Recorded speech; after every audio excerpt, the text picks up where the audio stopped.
Basi kwa mara nyingine tena, mpenzi mfuatiliaji wa channel yetu ya YouTube, tafadhali usisahau kusubscribe channel yetu. Bonyeza kitufe kilichoandikwa subscribe hapo chini kwa ajili ya kupata video zetu ambazo tunaziweka katika channel hii mara kwa mara. Asante. Bwana Yesu asifiwe sana. Somo letu siku ya leo lina kichwa kinachosema neno la Mungu. Bwana Yesu asifiwe sana. Tuseme neno la Mungu. Sasa tunaenda moja kwa moja. Tutaanza na kitabu cha Timotheo wa pili, sura ya 3 mstari wa 16. Haya ni maneno ambayo mtumishi wa Mungu Paulo anamwambia huyu kijana wake aliyekuwa anaitwa Timotheo. Akamwambia kwenye ile Timotheo wa pili 3:16 kwamba kila andiko lenye pumzi ya Mungu lafaa kwa mafundisho na kwa kuwaonya watu makosa yao na kwa kuwaongoza na kwa kuwaadibisha katika haki. Bwana Yesu asifiwe sana. Neno la Mungu najua lina nguvu. Sasa hapa amesema kwamba kila andiko lenye pumzi ya Mungu. Sasa hii tafsiri sijui kwa nini kwa Kiswahili wameiweka hivi, ni kama ina shida kidogo.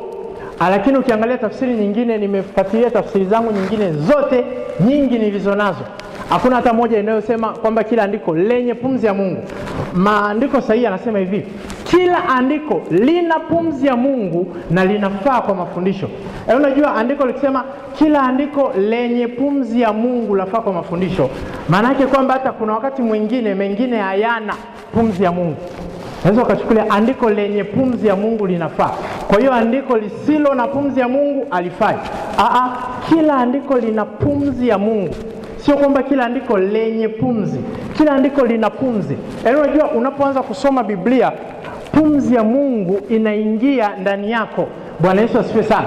Kama kule kwenye Mwanzo sura ya 2 mstari wa 7, wakati Mungu anamuumba Adam, Biblia inasema Mungu akamfanya mwanadamu kutoka kwenye mavumbi ya nchi, akampulizia pumzi ya uhai, mtu akawa nafsi hai. Ndivyo neno la Mungu linavyoingia ndani yako, linaleta uhai na uzima. Kwa kadiri unavyolipa neno la Mungu nafasi katika maisha yako, utashangaa uhai na uzima unaingia ndani yako. Bwana Yesu asifiwe sana. Kila andiko la Mungu lina pumzi ya Mungu. Kwa hiyo ukasema siwezi kusoma hii, wewe anza taratibu. Bwana Yesu asifiwe sana. Wewe chukua Biblia, hata ufahamu vitu vingi, ushauri, anza kusoma Agano Jipya. Soma habari za Bwana Yesu, uone namna Bwana Yesu alivyokuwa anafanya huduma yake, mambo ambayo Bwana Yesu alifundisha. Unajua kuna vitu vingine unaweza ukavisikia leo lakini ukavielewa kesho. Tafsiri ya pili hapo maana yake ni kwamba usingevielewa kesho kama ukusikiliza leo. Kwa hiyo kwa sababu umesikiliza leo ndio maana ukaelewa kesho. Bwana Yesu apewe sifa. Kwa hiyo anza kusoma neno la Mungu.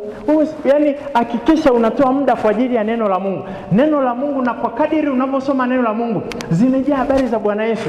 Wewe soma ili kumjua Mungu zaidi, ili uhusiano wako na Mungu uzidi kuwa bora zaidi. Ndio maana hapa Paulo akawa anamwambia Timotheo, kila andiko lina pumzi ya Mungu na linafaa kwa mafundisho. Unajua kuna watu wanaotumia Biblia kufanya mambo yao mbalimbali. Mwingine ana makosa yake, kwa hiyo anaanza kusoma neno la Mungu ili ahalalishe yale mabaya anayoyatenda. Kwa hiyo anaanza kutafuta mistari ya kuhalalisha mabaya yake. Kuna mwingine anaanza kusema nasoma neno la Mungu, nataka kumfahamu mpinga Kristo, ngoja nisome kitabu cha Ufunuo hiki, nasikia kuna habari za mpinga Kristo, ngoja nimjue, nataka kumjua mpinga Kristo. Haujakosea sana, ila ni kwamba umekosea, lakini sio sana, ila umekosea. Usisome neno la Mungu kwa ajili ya sijui kutafuta vitu gani vingine. Soma neno la Mungu kwa ajili ya kumjua Yesu zaidi na zaidi. Bwana Yesu asifiwe sana. Bwana Yesu apewe sifa. Kwa hiyo usisome tu ili kuangalia, ngoja nisome historia nione Yesu vitu gani alivikosea. Kwa hiyo unasoma Biblia kutafuta makosa. Soma ili kumjua Mungu zaidi na zaidi. Na moyo wako unapoweka namna nzuri, na utashangaa kuona Mungu anakusaidia hatua baada ya hatua. Bwana Yesu asifiwe. Hata ijapokuwa sawa na shetani humo, lakini lengo lako lisiwe tu unasoma Biblia ili umjue shetani. Umekosea hapo, lakini umepatia lakini umekosea. Kwa hiyo soma neno la Mungu kwa ajili ya kumjua Mungu. Na kwa kadiri unavyosoma ili kumjua Mungu, atazungumza nawe kwa sababu neno lake li hai na lina pumzi. Ndivyo Biblia hapa inavyotuambia kwenye Timotheo wa pili sura ya 3 kwamba kila neno, kila andiko lina pumzi ya Mungu. Wewe soma neno la Mungu. Bwana Yesu asifiwe. Kuna wengine wao wanaleta sababu mbalimbali, wanasema siwezi kusoma neno la Mungu kwa sababu yupo Roho Mtakatifu anaongea na mimi. Kwa hiyo sina muda na sina haja ya kukaa nasoma maandiko, sijui wa Filipi, sijui mambo ya Walawi, sijui wa Korinto, sijui wa nini. Roho Mtakatifu anazungumza na mimi. Lakini ukisoma kitabu cha Yoshua sura ya 1, Mungu mwenyewe alikuwa anazungumza na Yoshua kwenye hii habari ambayo nataka niwaonyeshe. Yoshua sura ya 1 mstari wa 8. Kitabu hiki cha Torati kisiondoke kinywani mwako, bali yatafakari maneno yake mchana na usiku, upate kuangalia kutenda sawasawa na maneno yote yaliyoandikwa humo, maana ndipo utakapoifanikisha njia yako, jambo la kwanza, alafu kisha ndipo utakapostawi sana. Mungu anataka katika maisha yetu kwanza tufanikiwe katika kila njia tunayoifanya, iwe katika kazi zako, katika shughuli zako, katika familia, katika mambo yako, katika huduma yako. Mungu anataka ufanikiwe, alafu ukishafanikiwa ufanikiwe sana. Mungu anataka tufanikiwe sana. Sasa mbinu za kufanikiwa ni zipi? Mungu anaongea na Yoshua akamwambia kitabu hiki. Sasa neno ambalo nitalikazia ni neno hiki. Sasa unajua kila neno kwenye Biblia lina maana yake, sio kwamba liliwekwa tu kwa bahati mbaya. Mungu wakati anamwambia Yoshua kwamba kitabu hiki cha Torati kisiondoke. Kwanza hiyo Yoshua 1:8, Mungu alikuwa anazungumza na Yoshua. Haya ni maneno ya Mungu kabisa kutoka kwenye kinywa cha Mungu, anaongea na Yoshua. Lakini Yoshua muda huo wakati Mungu anazungumza naye, je, Yoshua alikuwa anasali au anaomba, au Yoshua alikuwa anaabudu, au Yoshua alikuwa anasoma neno la Mungu, au Yoshua alikuwa anafanya utumishi gani? Swali la kujiuliza, je, Yoshua alikuwa anafanya nini wakati Mungu anazungumza naye maneno haya? Yoshua muda huo Mungu anazungumza naye kwa maneno ya kinywa. Muda huo Yoshua alikuwa anasoma neno la Mungu. Yoshua alikuwa kwenye Biblia. Yoshua alikuwa anasoma neno. Kwa hiyo wakati Yoshua anasoma neno, ndo Mungu akamjia sasa. Wakati Yoshua amefungua kitabu, yuko anasoma hapo, kwa sababu kitabu cha Yoshua ni kitabu cha 6. Ukitoka kwenye vitabu 5 vya Musa unaingia Yoshua kitabu cha ngapi? Cha 6. Kwa hiyo Mungu akamwambia kitabu hiki cha Torati. Torati ndio vile vitabu 5 vilivyotangulia kabla ya Yoshua. Kwa hiyo wakati Yoshua anasoma neno, Mungu akazungumza naye, akamwambia kitabu hiki unachokisoma hiki hapa kisiondoke kinywani mwako. Wewe endelea kukisoma tu. Unapokuwa unasoma, endelea kusoma, alafu vile vile anza kutamka. Tamka yale ambayo unajifunza. Wakati Mungu anazungumza na Yoshua, muda huo Yoshua alikuwa anasoma neno. Sio kwamba Mungu alizungumza naye Yoshua alikuwa asomi neno. Sasa ndo Mungu akamwambia kitabu hiki kilikuwa hapo hapo. Sio kwamba kitabu kilikuwa kule kiko kabatini. Alafu Mungu akamjia Yoshua, akamwambia sasa Yoshua, kitabu kile kule ambacho umekiweka kabatini, hakikisha unakisoma. Usikiache tu pale mezani hadi Jumapili ndio unakikunguta vumbi. Kitabu hiki Yoshua alikuwa anasoma neno. Bwana Yesu asifiwe sana. Ili Mungu azungumze na wewe, hakikisha kwamba unasoma neno. Roho Mtakatifu hakuja kuondoa nafasi ya Biblia. Nafasi ya Biblia ipo na Roho Mtakatifu yupo. Wote wapo. Amen. Sio kwamba Roho Mtakatifu amekuja kusema mimi naongea na Roho Mtakatifu moja kwa moja, sina muda wa kukaa kwenye maandiko kufanya nini na nini. Soma neno la Mungu, tafakari neno la Mungu, zungumza neno la Mungu. Na kwa kadiri utakavyosoma na kuendelea kutafakari, utaona Mungu hata akizungumza na maisha yako. Kwa nini? Kwa sababu neno la Mungu li hai, tena lina nguvu, na kila andiko lina pumzi ya Mungu ndani yake. Bwana Yesu apewe sifa. Kwa hiyo huo ndio ushauri ambao Mungu alimpatia Yoshua, kwamba Yoshua, endelea. Sawa, mimi nitakuwa nazungumza na wewe, lakini hakikisha na hiki kitabu unakisoma. Soma kitabu na mimi nitaongea na wewe. Kama usomi kitabu, maisha yako yatakuwa hivyo hivyo, hayaeleweki. Kwa hiyo ili ufanikiwe, kisha ufanikiwe sana, hakikisha maneno ya kitabu hiki. Mungu alimwachia maagizo ya kitabu, akamwambia soma kitabu. Mwanangu Yoshua, mtumishi wangu ameshaondoka, sasa hivi kazi ambayo nakuachia wewe ni kusoma kitabu. Kwa hiyo hadi nyakati za leo bado Mungu anasema na sisi kwamba tusome kitabu. Sasa kitabu sisi tulichonacho sasa hivi sio vile 5 tu vya Musa, tuna neno la Mungu lote, vitabu 66 ambavyo vinatengeneza Biblia moja. Kwa hiyo tusome neno la Mungu. Mungu ametukuza ahadi yake hata kuliko jina lake. Mungu ameona ahadi yangu, kile ninachokisema kina uhakika kabisa. Kile ambacho mimi Mungu nakizungumza ndicho kitakachokusaidia. Kwa hiyo hakikisha kwamba una neno, una sehemu ambapo unajishikiza. Yanasema hapa nimeng'ang'ania hapa.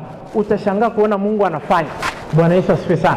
Kwa sababu Biblia inatuambia hakuna aliyemwamini Mungu akatayarika. Mungu hawezi akakuangusha. God will never let you down. Hataweza Mungu kukuacha. Endapo ukishikamana naye, ukalishikilia neno lake, utaona namna Mungu anavyoenda pamoja na wewe hatua kwa hatua. Bwana Yesu asifiwe sana. Okay, sasa tuangalie baadhi ya watumishi wa Mungu katika Biblia ambao hawa wengine walishikilia maneno ya Mungu, wengine hawakuyashikilia maneno ya Mungu. Kwa hiyo tuangalie ni kitu gani kilichotokea kwenye maisha yao. Tuanze kwa kumwangalia Ibrahim. Tutasoma mstari mmoja tu, sababu habari zake ni nyingi, ni ndefu sana. Zipo Agano la Kale na Agano Jipya. Nitasoma kutoka kitabu cha Warumi sura ya 4 mstari wa 20. Sasa huyu ni mtumishi wa Mungu Paulo. Alipokuwa anaandika hii Warumi 4:20, akajaribu kutuelezea ni vitu gani ambavyo Ibrahim alivishikilia. Ni kitu gani ambacho Ibrahim alikiamini sana mpaka akawa atetereki, ababaiki katika kile kitu ambacho amemwamini Mungu. Kwa hiyo neno la Mungu linatuambia, hizi ni habari za Ibrahim, kwamba lakini Ibrahim akiona ahadi ya Mungu hakusita kwa kutokuamini. Ibrahim macho yake yalikuwa anaangalia ahadi ya Mungu. Ibrahim hakuangalia mambo yaliyokuwa yanamzunguka. Biblia inatuambia lakini Ibrahim akiona ahadi ya Mungu hakusita kwa kutokuamini, bali alitiwa nguvu kwa imani akimtukuza Mungu. Bwana Yesu asifiwe sana. Bwana Yesu asifiwe. Ibrahim aliangalia nini? Ibrahim aliangalia neno la Mungu. Sawa na Zaburi ile ya 138 mstari wa 2, Biblia inatuambia Mungu anatukuza ahadi yake kuliko jina lake. Kwa hiyo ndio maana hapa kwenye Warumi 4:20 Biblia ikatuambia kwamba Ibrahim aliiona ahadi ya Mungu. Ibrahim aliangalia ni kitu gani ambacho Mungu amekiahidi katika maisha yangu. Bwana Yesu asifiwe sana. Sasa kipindi hicho cha Ibrahim, kwa sababu Biblia hazikuwepo nyakati zile, hawakuwa na maandiko kabisa ya waziwazi. Kwa hiyo hawa walikuwa wanapata nafasi ya kumsikia Mungu moja kwa moja. Lakini wewe wa siku za leo, soma neno la Mungu, alafu ukishasoma Roho Mtakatifu ataongea na wewe. Lakini soma neno la Mungu. Bwana Yesu asifiwe sana. Unajua hata Yesu ndicho kilichomtokea. Yesu wakati anajaribiwa, Biblia imetueleza vizuri kabisa kwenye Mathayo 3 na 4 pamoja na Luka sura ya 3 na sura ya 4. Sasa maandiko haya yanatuelezea hivi habari za Yesu. Yesu kwanza alibatizwa kwenye mto Yordan. Wakati Yesu anatoka kwenye maji, Mungu akatamka kwa maneno ya kinywa chake. Unajua na hapa kanisani tumeshajifunza mara nyingi, kuna aina mbili za maneno ya Mungu. Kuna neno ambalo tunaliita logos, yani neno la Mungu lote kwa ujumla tunaita logos. Alafu neno la Mungu lile maalum kabisa kwa ajili yako tunaliita rema. Ni neno la rema ambalo Mungu anazungumza na wewe. Sasa Mungu akatoa neno la rema kwa Bwana Yesu. Muda huo Mungu akaongea, na Mungu alitaka wanadamu wote walioko pale wasikie. Mungu akasema hivi, huyu ndiye mwanangu mpendwa wangu ninayependezwa naye, msikieni yeye. Mungu hapo ametamka neno. Kwa hiyo Yesu alipotoka kwenye maji alikuwa anajua neno la Mungu la wakati huo, na kila mtu alisikia. Yohana alisikia, na wale wengine waliokuja kubatizwa wote wakasikia sauti Mungu kabisa anaongea, na Roho Mtakatifu akashuka kwa mfano wa ua, na kila mtu alimuona yule ua. Baada ya kusikia Yesu huyo, Biblia inatuambia baada tu ya hapo akaenda kujaribiwa na shetani. Shetani akamwambia ikiwa wewe ni mwana wa Mungu, badilisha haya mawe yawe mkate. Yesu cha ajabu na cha kushangaza akutumia rema iliyokuwa imetoka kwa Mungu muda huo. Yesu angeweza kusema unajua nini? Hujamsikia baba yangu anasema kwamba mimi ndo mwanae mpendwa sana ninayependezwa naye. Yesu akaenda kwenye logos. Yesu akaenda kwenye maneno ya kawaida yaliyoandikwa. Yesu hakusimama tu na maneno aliyoyasikia muda huo, alisimama na neno lililoandikwa. Yesu akamwambia shetani, imeandikwa mtu ataishi kwa mkate tu. Hata shetani akachanganyikiwa.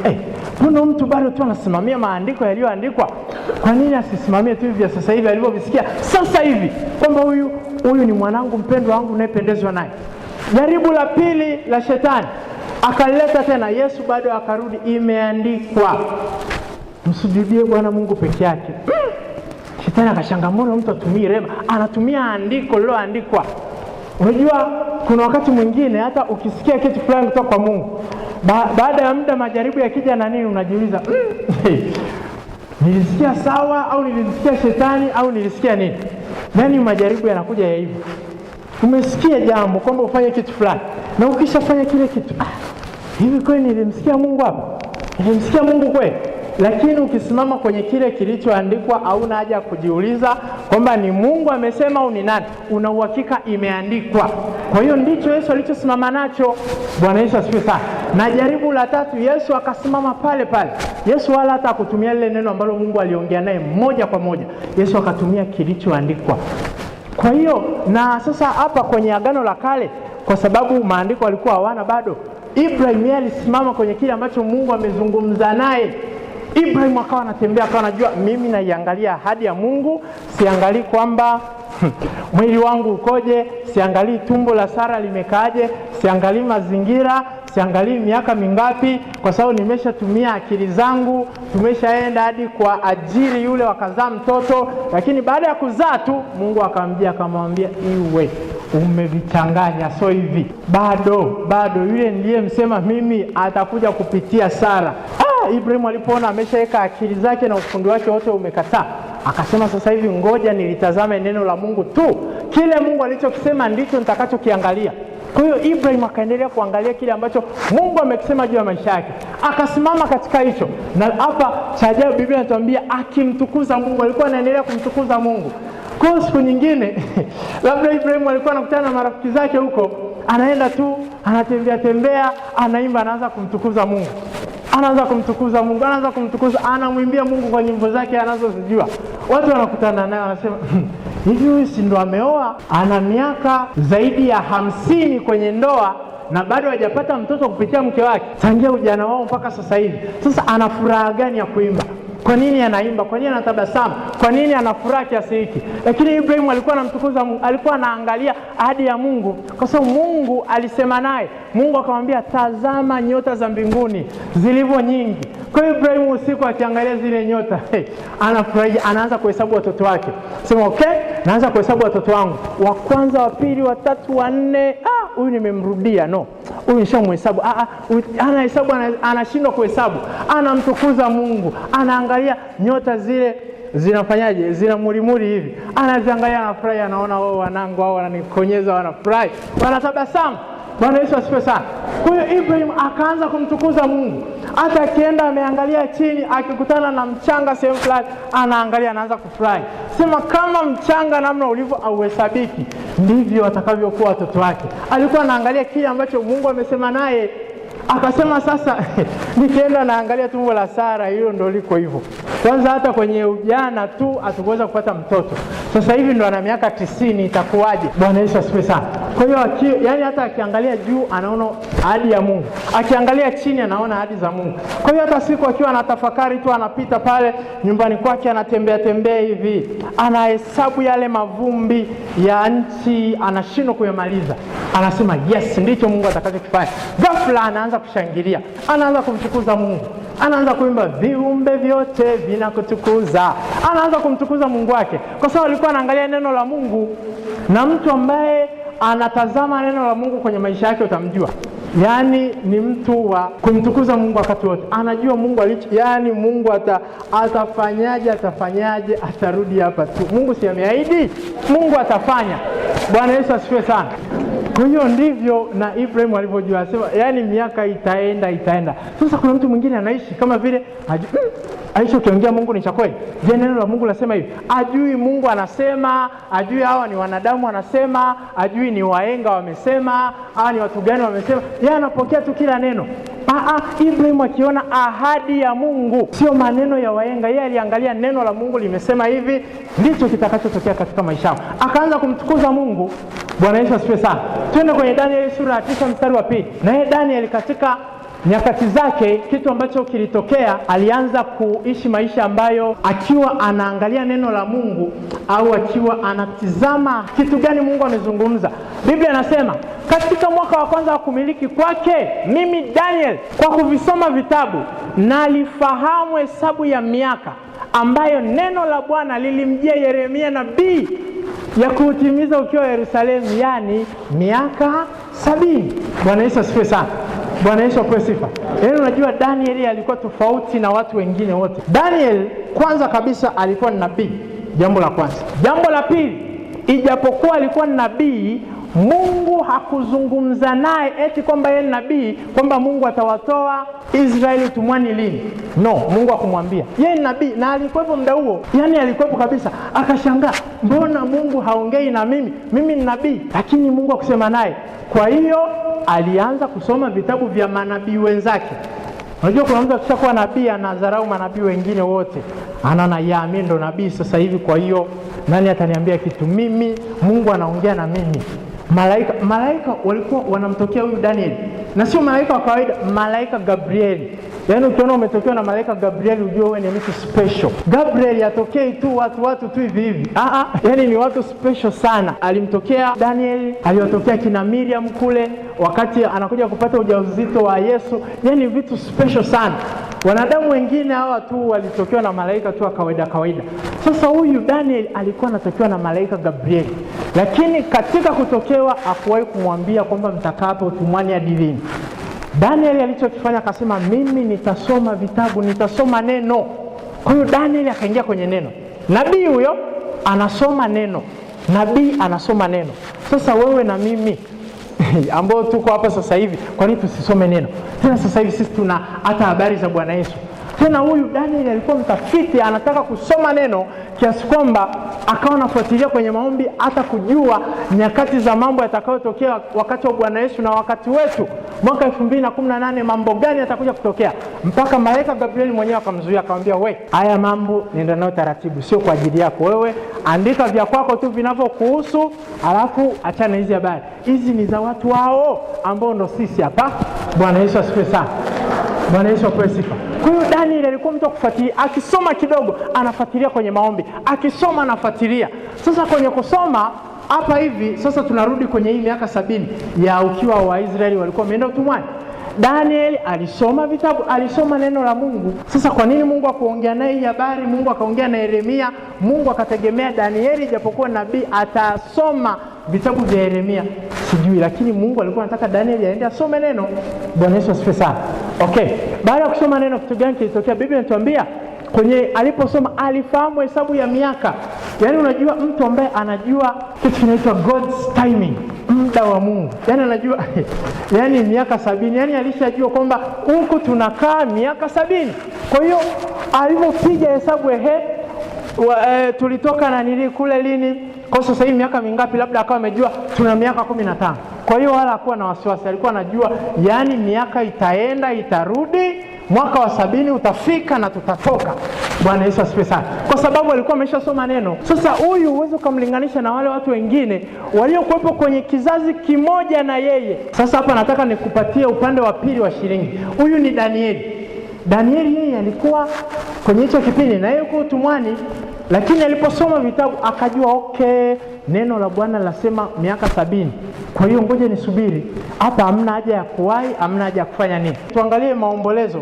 Kitabu cha maombolezo tuangalie kidogo watu wengine wao walikuwa wanasema nini.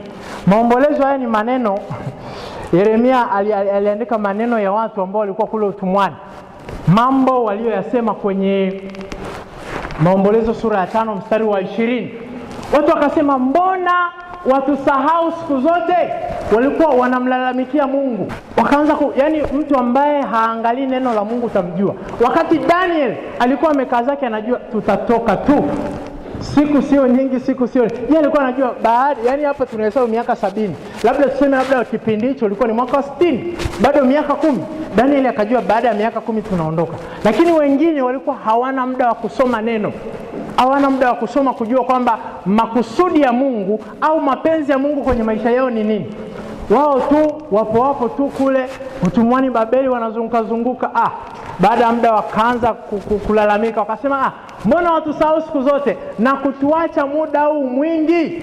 Wao wanamlalamikia Mungu, Mungu umetuacha tangia tumetoka huko, hata hatujui tutarudi lini. Wewe Mungu, kama ukweli ungekuwepo, kwa nini usingesimama pamoja na sisi? Maadui wasitulete huku utumwani. Danieli hapo yeye alikuwa ashasoma vitabu, akajua bwana hapa ni miaka 70 na subiri zangu miaka 70 ikiisha tunaondoka. Danieli alikuwa hana pressure, lakini hawa watu wengine walianza kuwa na pressure. Bwana Yesu asifiwe sana. Yaani wanajiuliza tutaondoka, yaani mpaka wakawa wameona siku ni nyingi. Walikuwa wajui hata wataondoka lini. Yaani hata ile siku inafika tu wanakuja kuondoka. Okay, tuangalie Zaburi ya 137. Baadhi hata ya hapa tunaangalia kipindi Danieli yupo na hawa watu wapo. Haya ni maneno yaliyosemwa kipindi hicho, Danieli na yeye yupo. Kwa hiyo watu wakawa wanamlalamikia Mungu, lakini Danieli yeye alikuwa anajua bwana neno limeshasema hivi. Hao wengine walikuwa hawajui neno la Mungu lasemaje. Sasa kwenye Zaburi ya 137 mstari wa kwanza Biblia inasema, kando ya mito ya Babeli ndiko tulikoketi tukalia tulipoikumbuka Sayuni. Bwana Yesu asifiwe sana. Yaani hawa watu yaani walikuwa wamekaa huko kando ya mito ya Babeli, wamekaa tu wanalia kwenye ile mito ya Babeli, wanakumbuka ile mambo mema waliokuwa wanayafaidi kule. Hawakujua je, Mungu atawapeleka kule au ndo hapa wamebaki ndo mwisho wa maisha yao. Hawana neno, hawakuwa na neno, hawakusoma kitabu cha Yeremia. Yeremia alishawaandikia, lakini hawakutaka kusikia, wakaanza kulia. Kwa hiyo ukishaona mtu ana huzuni, yani ajui kwenye shida aliyomo ni kwamba ameingia kukaa milele au kuna muda atatoka. Biblia inasema nijapopita, hata Daudi alikuwa anajua kwamba nijapopita kwenye bonde la uvuli wa mauti. Alikuwa anajua ninapita tu kwa muda. Neno la Mungu linasema kwamba tunapita. Hakuna neno lalosema tutakaa majaribuni milele na milele, amina. Iliyoandikwa alipo. Kwa kama alipo, una wasiwasi gani? Bwana Yesu asifiwe sana. Sasa wakati Danieli yeye amekaa chumbani kwake pale anahesabu tu siku, hata jua likiwa linaenda hivi, Danieli anaanza kumtukuza Mungu. Siku hiyo imeenda, mwaka wa kwanza umepita, anajua miaka inasogea. Hao wengine walikuwa hawajui inasogea au ndo wako milele. Wapo tu wanatoa, hawasomi neno, hawajui chochote kinachoendelea. Mstari wa pili Biblia inatuambia, Zaburi ya 137 mstari wa pili, kwamba katika miti iliyo katikati yake tulivitundika vinubi vyetu. Wakachukua vile vitu ambavyo walikuwa wanavitumia kuimba nyimbo, wakaona sasa hapa tutamtukuzaje Mungu, tutamshangiliaje huyu Mungu? Mungu ametuacha, tuko huku utumwani, tumtukuze Mungu. Kitu gani kilitokea? Mstari wa tatu Biblia inatuambia kwamba maana huko waliotuchukua mateka walitaka tuwaimbie, na waliotuonea walitaka furaha. Tuimbieni baadhi ya nyimbo za Sayuni. Wakamwambia jamani, tuimbie kidogo. Hawa wakawajibu wakasema, mstari wa 4 Biblia inatuambia kwamba tuimbeje wimbo wa Bwana katika nchi ya ugeni? Walikuwa kwenye bonde la uvuli wa mauti. Najua kwenye ugeni ndo kama kwenye majaribu mbalimbali yanapokuja, misukosuko inapokuja, huko ni ugenini, kwa sababu sio mahali petu pa kukaa. Huko ni kwamba tunapita ugenini, lakini kule kwetu tunakaa. Bwana Yesu asifiwe sana. Mungu ametuokoa kutuleta mahali penye amani, penye furaha. Ndio Biblia inasema huo ndio ufalme wa Mungu. Ufalme wa Mungu si kula wala kunywa, bali ni haki, amani na furaha katika Roho Mtakatifu. Hao watu furaha zao zikaondoka, wakasema tutaimbaje sasa? Na hawa ni baadhi ya wazee ambao yaani baada ya kurudi nyumbani kule Israeli ndio wakawa wanawasimulia watoto wao kwamba jamani, tulipokuwa kule wakatuambia tuimbieni. Akasema sasa si tutaimbaje bwana? Kwa nini wasiimbe? Lakini Daniel, ungeenda kwenye chumba cha Daniel, Daniel ndo muda huo yaani hadi alikuwa anamtukuza Mungu kiasi kwamba anatamani kila mtu amuone. Anafungua na madirisha ya chumbani kwake, anamtukuza Mungu. Kipindi hicho Daniel anamtukuza Mungu. Muda huo hawa walikuwa wanasema hapana, sisi hatuwezi kumtukuza Mungu. Mungu ametuacha, tuko hapa. Kweli Mungu yupo. Yaani unajua kuna mtu akipita tu kwenye msukosuko kidogo, anaona hapa Mungu hayupo, Mungu hafai, Mungu hatanisaidia tena, maisha yangu yote hapa ndo nimeishia hapa. Lakini wewe jua kwamba hapo unapita tu kwa muda. Bwana Yesu asifiwe sana. Yuko Mungu mkubwa, yuko Mungu mkuu sana. Unajua hata yule binti, yule kijakazi ambaye hata jina lake halijatajwa kwenye Biblia, alinifurahisha sana, ambaye alikuwa ni kijakazi kwenye nyumba ya Naaman. Yeye alipokuwa mle ndani, kwanza walikuwa wametolewa Israeli, walikuwa wamepelekwa tena utumwani sehemu nyingine. Kuna baadhi walipelekwa kule Syria ndio yule alikokuwa yule kijakazi, au wengine akina Daniel walipelekwa Babeli. Sasa wale waliokuwa wamepelekwa kule, yule binti akukata tamaa kusema kwamba Mungu sasa yuko wapi? Mungu ameniacha. Mungu kama kweli Mungu yuko, si angenisaidia nisingekuja huku utumwani. Sasa hivi mimi niko kijakazi tu hapa. Yaani nipo kijakazi tu, nafanya kazi za watu, mimi ni mtumwa. Sio tu kwamba alikuwa ni mfanyakazi, ni mtumwa. Unajua mfanyakazi angalau anafanya, mwisho wa mwezi mnakabidhiana. Huyu sio kwamba alikuwa anafanya mwisho wa mwezi anakabidhiwa. Ni mtumwa, yani amepelekwa huko mateka. Mateka hawezi akaenda akakufanyia kazi alafu ukamlipa. Yupo tu, yani unatumika. Lakini alipoona Naaman ana tatizo la ukoma, akakumbuka yuko Mungu katika Israeli. Akamwambia, wewe mwanaume, wewe Naaman, yani ungeenda kule, yuko Mungu anayeweza. Ukienda kule ugonjwa wako ungekuwa umeshapona. Huyu binti ambaye sasa hivi yuko utumwani, lakini bado anaamini yuko Mungu anayeweza. Bwana Yesu asifiwe sana. Akasema, wewe nenda kule, ijapokuwa mimi Mungu ameniacha nimekuja huku, lakini wewe nenda kule, kuna msaada, bado Mungu yuko anaweza, na Mungu ana nguvu zake, na Mungu anafanya kile alichokiahidi. Mungu wetu ni Mungu mponyaji. Wewe nenda, utakutana na mtumishi, kuna manabii kule, watakuombea, utapona, utakuwa mzima. Na ndivyo ilivyokuwa katika maisha ya Naaman. Lakini hawa watu hao wakasema, huyo Mungu hayupo. Tumekuja huku Babeli. Hapo sasa Mungu yuko wapi? Sisi si ndo taifa lake. Mungu aliahidi. Lakini muda huo hayo maneno singemwambia Daniel. Daniel alishasoma Biblia, akajua Yeremia kadhaa inasema hivi. Daniel alikuwa anahesabu siku. Hapo imebaki miezi miwili. Yaani hapo sijui furaha Daniel ilikuwaje. Daniel peke yake yuko kule ndani, anatembea hivi, anajua kuna miezi miwili hapa, miaka 70 inafika. Miezi miwili. Anaruka. Lakini watu wengine wapo tu. Yaani hawajui kwamba miezi miwili itafika, haitafika. Basi, lakini kumbe kuna mtu ambaye alikuwa ameshikilia neno la Mungu. Akasema, yani hata kama wengine wote hawaamini, mimi naliamini neno la Mungu. Na ilipofika 70, Danieli hakuchelewesha. Akaingia kwenye maombi moja kwa moja, akasema, Mungu sikiliza Bwana. Kitabu cha Yeremia kinasema hivi. Uli mtumishi wako ndivyo ulivyosema. Haya, miaka 70 ndio hii. Kama umesahau, mimi Daniel ninakukumbusha. Leo tarehe fulani mwaka wa 70 umefika. Mungu naomba uje utuchukue tutoke hapa. Amen. Akamaliza Daniel. Bwana Yesu asifiwe. Alikuwa anajua neno. Hao wengine walikuwepo tu. Yaani mpaka Mungu anaangalia wale wote waliokuwa kule Babeli. Akaona mbona huyu ni tofauti? Mbona hamna mwingine anayeomba? Lakini Mungu akasema, kwa sababu huyu mmoja amesoma neno, anajua kitu gani ninachotaka kukifanya katika taifa zima. Kwa hiyo taifa zima nitaliondoa kwa sababu ya huyu mtu mmoja. Bwana Yesu asifiwe sana. Na taifa zima likaondoka, likatoka utumwani kwa sababu ya mtu mmoja aliyejua neno la Mungu akalisimamia. Bwana Yesu asifiwe sana. Bwana Yesu apewe sifa. Yaani wewe ukishapata neno la Mungu kidogo, lishikilie kama vile ndio neno pekee ambalo liko hapa duniani. Sema, Mungu umesema hiki, iweje. Nakumbuka tulivyokuwa kule chini ya mti kipindi hicho kule Tumaini.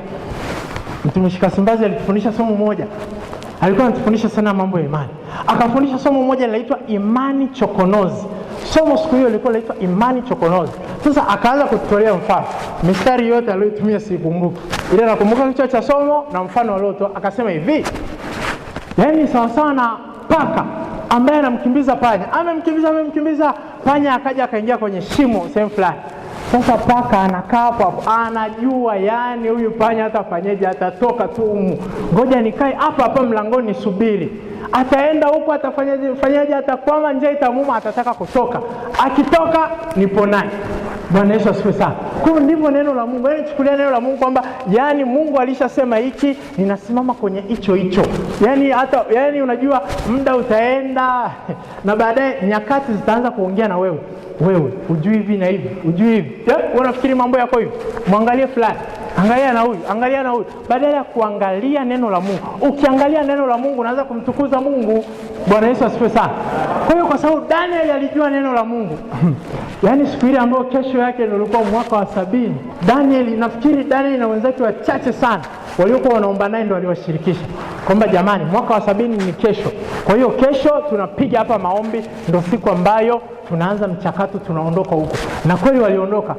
Wengine ambao kazi kulalamika, walikuwa wanalalamika, sijui Mungu umetusahau, tupo huku siku nyingi. Wanaambiwa hata waimbe, hawataki kuimba, vinubi wameviweka pembeni, mtu ana furaha, ana nini. Hata mtu unamwangalia tu anavyoimba, viumbe vyote vinakutukuza. Yeye anaimba kama vile ana uhakika kwamba na yeye ni kiumbe kinachomtukuza Mungu. Ibrahim alimtukuza Mungu, alijua kwamba yani Mungu afanyeje itakuwa. Mungu si amesema? Sasa ngoja tuje tuone Mungu mwenyewe atakavyofanya. Unasubiria kuona kile Mungu atafanya kwa sababu yeye mwenyewe ameahidi. Bwana Yesu asifiwe. Sasa tuangalie tena hawa watu baada ya kutoka utumwani ilikuwaje, maneno waliosema. Kwa sababu Daniel yeye ndiye aliyeomba. Alafu wengine wakatoka. Sasa maneno aliyoyatamka kwenye Zaburi ile ya 126 mstari wa kwanza, hawa watu bado wanawasimulia watoto wao, wakawaambia hivi. Zaburi ya 126 mstari wa kwanza, Bwana alipowarejeza mateka wa Sayuni, tulikuwa kama waotao ndoto. Bwana Yesu asifiwe sana. Yaani wanawasimulia watoto wao, wanaongea tulikuwa huko tunalalamika tu, Mungu ametuacha, tukashangaa Bwana tunatoka, lakini hawakutoka. Yaani kipindi chote wanapita kwa misukosuko, walikuwa hawajui, hawana neno la Mungu, hawana nini, mpaka wakashangaa kabisa wanaruhusiwa kwamba jamani nendeni. Na yule mfalme akawapatia baadhi ya vifaa watakavyotumia kujenga. Wakifika akamwambia mkifika huko muijenge nyumba ya Bwana. Yule mfalme akawapatia na nini, akamwambia nendeni. Watu wakaishangaa, hivi tunaota au ni kweli? Wakafikiri ni ndoto. Kwa hiyo wakati wanawasimulia watoto wao, wakamwambia ni Bwana wakati anawarejeza, tulikuwa kama vile tunaota ndoto. Lakini mambo yalitokea. Lakini hii habari usingemwambia Daniel. Daniel alikuwa anajua Bwana, miaka 70 inafika na tunaondoka. Bwana Yesu asifiwe sana. Kwa hiyo wewe yani ukishasoma neno la Mungu jua kwamba neno la Mungu limesema hivi na ndivyo itakavyokuwa, full stop. Kishaanza kusema neno la Mungu lasema hivi, lakini sasa tukija kwenye huyu fulani ilikuwa hivi. Huyu na yule mwingine ikawa hivi. Lakini na wahenga walisema hivi. Yaani hapo ujue hizo dalili za mtu ambaye ameshashindwa. Wewe kaa kwenye neno la Mungu, yaani usitoke kwenye reli, simamia hicho. Ndio maana hata Yesu akakaa kwenye neno, akasema hata shetani amyumbishe vipi, akabaki amestick kwenye neno la Mungu. Yaani unakaa kwenye neno la Mungu kiasi kwamba yaani na wewe mwenyewe unakuwa umo ndani ya neno la Mungu. Hata ukipotea unapotelea umo kwenye neno la Mungu. Anayekutafuta anakutafutia umo kwenye neno la Mungu. Bwana Yesu asifiwe sana. Yaani kaa kwenye neno, yaani neno la Mungu liwe ndo kila kitu katika maisha yako. Kwa sababu Biblia inatuambia kwenye ile Yohana sura ya 1 mstari wa 1 kwamba hapo mwanzo alikuwapo neno, na neno alikuwa kwa Mungu, na neno alikuwa Mungu. Mstari wa 2, na huyo mwanzo alikuwa kwa Mungu. Mstari wa 3, vyote vilifanyika kwa huyo, wala pasipo yeye hakikufanyika chochote kilichofanyika. Pasipo neno hakikufanyika chochote.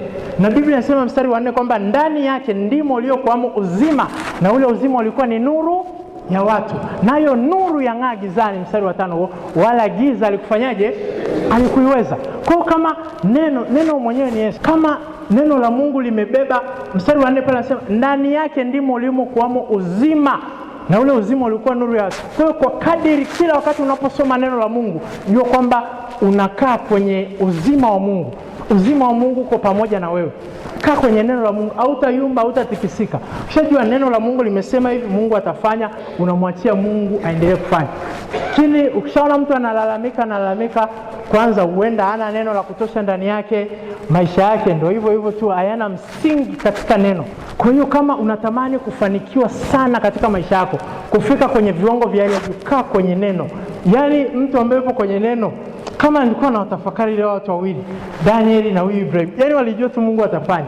Kwa hiyo hata aende wapi, hata umwambie nini, hata iweje. Sasa mpaka siku ya siku Mungu akaona huyu Ibrahim imani yake ameshaamini vya kutosha. Sasa ngoja mimi mwenyewe, mpaka Yesu mwenyewe aliamua kwenda kumtokea Ibrahim kumwambia sasa subiria, mwaka kesho ndo mtoto hapa anakuja. Ibrahim wala kushangaa sana, akajua okay ndivyo ilivyo. Lakini mke wake yeye alikuwa bado hajaamini. Mke wake kule akacheka. Yaani hapa mnaanza kuongea vitu. Nani abebe mimba hapa?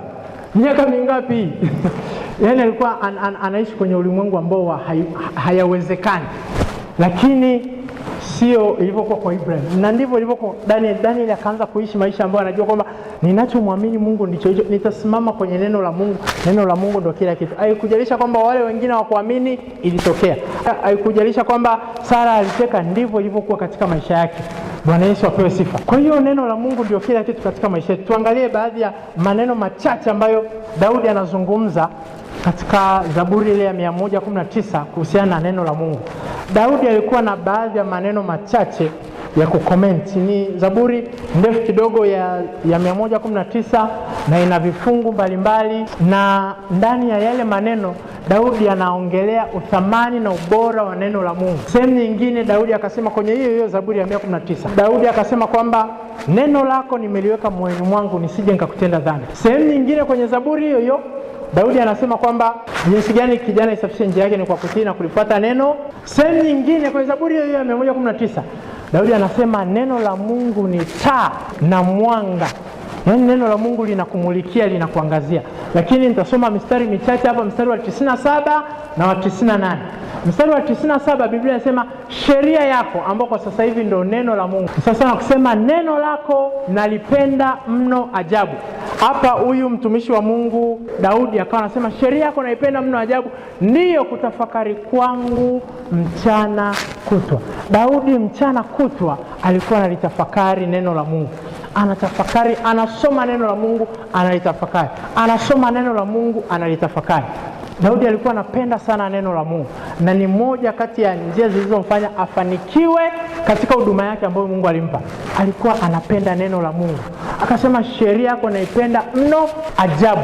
Yaani akawa anajaribu kuelezeni kwa namna gani analipenda neno la Mungu. Neno la Mungu ni zuri. Je, neno umeshalipenda na umelipenda mno na umelipenda mno ajabu neno la Mungu, na ndio nawe utafakari mchana kutwa, unatafakari matatizo.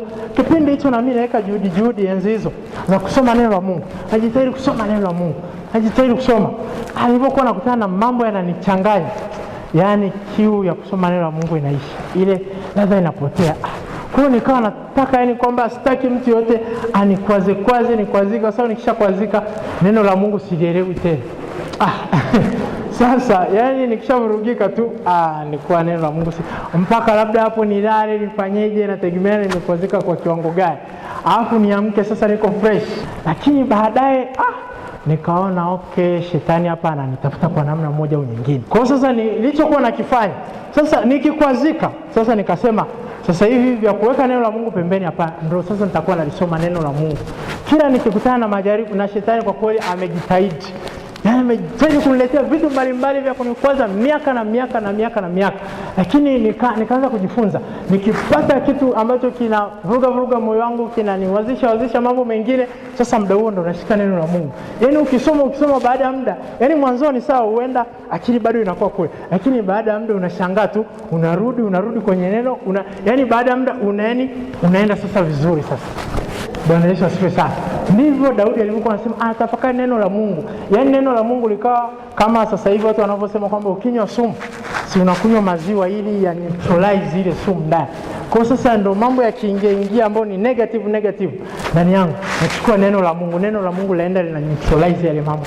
Nakuwa sawa. Bwana Yesu asifiwe sana. Kwa usitumie kama kigezo, bwana sijatulia. Bwana kuna watu wamenichanganya hapa, sina muda na neno. Yaani muda huo sasa ndio inabidi uingize kitu ambacho kitaenda neutralize, kitasawazisha, kitavunja nguvu ya yale mambo mabaya ambayo yameingia ndani. Bwana Yesu asifiwe sana.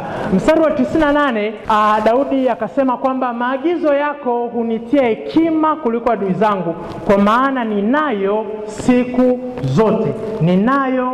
zote. Daudi akasema neno la Mungu linampatia hekima. Usitafute hekima kutoka kwenye maneno tu ya watu wenye busara zao. Kuna watu wana busara zile za kawaida, lakini busara zao na hekima zao hazitokani na neno la Mungu. Wewe kaa kwenye neno la Mungu. Bwana Yesu asifiwe sana. Weka nanga pale kwenye neno la Mungu. Jua kwamba neno la Mungu ndio kila kitu. Yaani unajua kama hujui neno la Mungu, yaani utaanza tu kwenda huko na huko, au na muda wa kukaa kwenye neno la Mungu. Anakuambia haya, chukua hii chumvi, uende ukanyunyize kitandani, sijui itakuwa kwaje, tumeiombea. Kwa sababu unaona okay, ni mambo tu yale ya Biblia, mtumishi wa Mungu ameiombea, kwa hiyo nitaichukua. Hujui neno la Mungu. Neno la Mungu nasema kwamba wewe ni chumvi. Bwana Yesu asifiwe sana. Kwa hiyo kama wewe ni chumvi, uhitaji chumvi nyingine ambayo ni natural. Wewe ni chumvi ambayo ni supernatural. Bwana Yesu asifiwe sana. Yaani hayo ni matokeo ya mtu kutoka kwenye neno. Mtu mwingine anachukua mafuta, ajui neno la Mungu linasema kwamba mafuta yanakaa ndani yenu na yanawafundisha kweli yote. Neno la Mungu limesema mafuta yamo ndani yenu na yanawafundisha. Mtu anaona kwamba ndani yake hamna mafuta yote, kwa hiyo anaanza kutafuta mafuta mengine huko na huko. Yaani kaa kwenye neno. Ukikaa kwenye neno, ndipo Biblia inasema baraka hizi zote, kwenye ile Kumbukumbu 28, baraka hizi zote zitakuja na kupata. Kwenye Kiingereza anasema zitakuja na kukuovertake. Yaani baraka zinakuja zinakuovertake. Unashangaa mambo Mungu anayofanya kwa maisha yako kwa sababu umekaa kwenye neno. Tena unafurahi, unajua itakuwa hivi, maisha yangu Mungu ananiwazia mema, mimi ni hivi na hivi. Kwa hiyo tunapomaliza ibada hii jioni njema leo, tutakwenda kujiombea. Amen. Na kitu ambacho natamani tuombe katika maisha yetu, tutaongozwa na neno kutoka Wakolosai 3:16. Na ni maneno ambayo Mtume Paulo aliandika na alifikiri kwamba yatawasaidia watu mbalimbali, na nyaraka hizi ziliandikwa ili zije zitusaidie na sisi ambao tutakuja kumpokea Yesu baadaye. Wakolosai 3:16, Biblia inasema neno la Kristo na likae kwa wingi ndani yenu katika hekima yote, mkifundishana na kuonyana kwa zaburi na nyimbo na tenzi za rohoni, huku mkimwimbia Mungu kwa neema mioyoni mwenu. Kwa hiyo kabla ya nyimbo hujamtukuza Mungu na nini, kinachotangulia ni neno la Kristo. Kwa hiyo hapa Biblia imetuambia neno la Kristo likae kwa kiasi ndani yetu, si ndio hivyo?